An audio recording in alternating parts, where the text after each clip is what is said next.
Hi everyone, 3 Minute James part 3. We're in James 1, 5 to 8. If any of you lacks wisdom, let him ask God, who gives generously to all without reproach, and it will be given him. But let him ask in faith with no doubting, for the one who doubts is like a wave of the sea that is driven and tossed by the wind. For that person must not suppose that he will receive anything from the Lord. He is a double-minded man, unstable in all of his ways.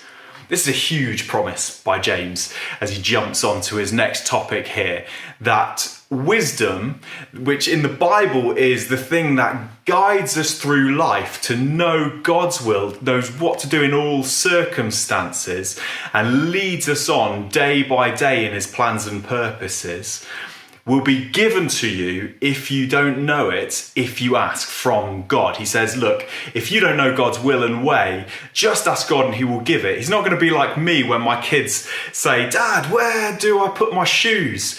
And I say, you should already know that. I reproach them for it. I say, come on, every single day I tell you where you should put your shoes. You should have already got that inside of you. No, God here is not like that. He is a God who will give to us generously. He never comes back and says, hey, you should already know that.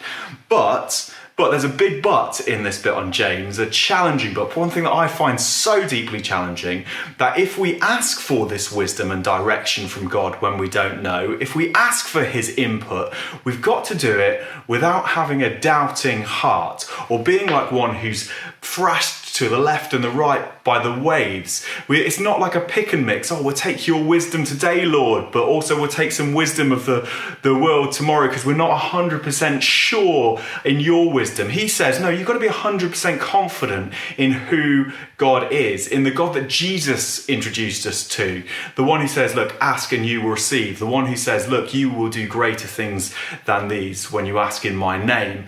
Jesus introduced us to a God who wanted to give richly to our lives, who wanted us to put our trust in him. That same trust that James talked about in the last verse where he says, look, trials bring about steadfast trust. He wants us to come securely asking him who gives without a sense of doubt in our hearts.